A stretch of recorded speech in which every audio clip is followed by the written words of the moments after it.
আমাদের বসার জায়গাটা কেমন হয়েছে বলো? এক্সেলেন্ট জায়গা। আজকে রাত থেকে এখন দেখা ছেলেরা তোমার চেয়ে দুর্বল হয়ে গেছে।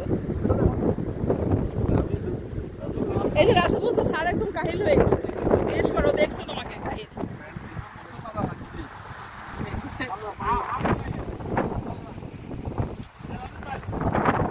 আমরা আজকে সমুদ্রের পাড়ে বসে তরমুজ কাটা হচ্ছে। এই যে রাশেদ আর সঞ্জিত মিলে তরমুজ কাটতেছে, তরমুজ ফান হচ্ছে আলহামদুলিল্লাহ। আর স্যার বসে আছে।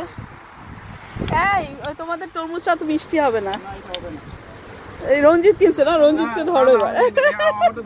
তোমরা একটু কেটে নিলে, একটু কেটে দেখলা না কেন? ও মা, কাটা থাকে না, এটা একদমই মিষ্টি হবে না। দেখো, তার চেয়ে রঞ্জিত সাহেব তুমি কি একটু আম নিয়ে আসো, আমটা খাই আমরা।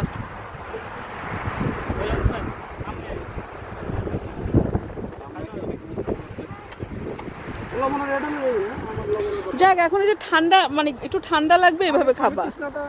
হ্যাঁ, মানে তোমাদের যে একদম মিষ্টি লাগবে এমন না, ঠান্ডাটা দাও। এখান থেকে একটা এভাবেই কেটে দিয়ে দাও না, আমাকে একটুটা চামড়া সহ দিয়ে দাও, খেয়ে দেখি। না না না না না না,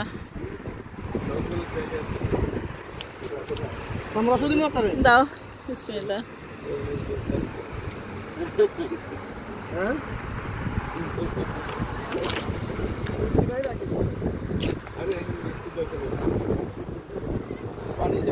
শোনো রঞ্জিত, ফ্রেশ আছে, মিষ্টি নাই আর কি।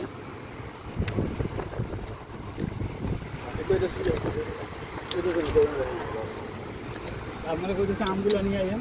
এটা কি ওমানের?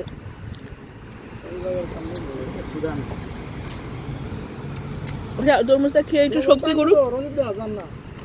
আচ্ছা, ওই একটু খেয়ে নিক, খেয়ে নাও। লবণ আনছে?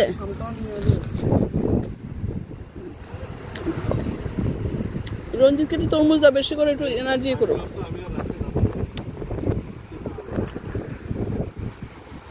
রঞ্জিত, আমের সাথে কি আনবি? আরো ফয়েলের ডিশ নিয়ে আসিস। তুমি কি কোথায় রাখবা তাহলে?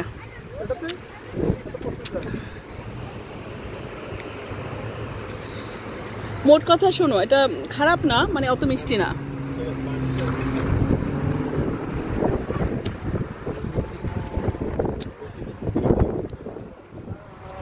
এখানে ইলেকট্রোলাইটস আছে।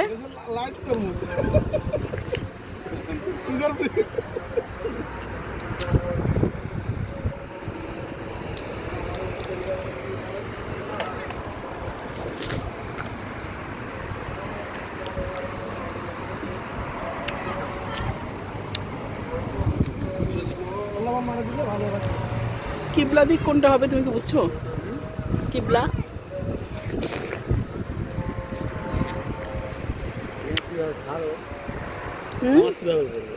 কিবলা বসে পড়া যায়। আর কিভাবে পড়বে? আমি পড়তে পারি, আমার উজু আছে। এসা এখন এসে আজান দিল না।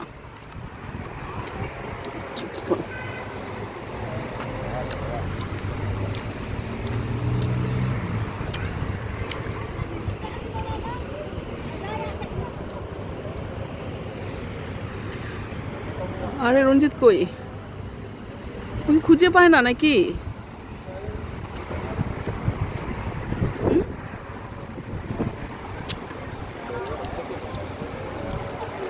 ম্যাঙ্গোটাকে ওখানে রেখে আসছিলা? না না, এখানে আছে গাড়িতে।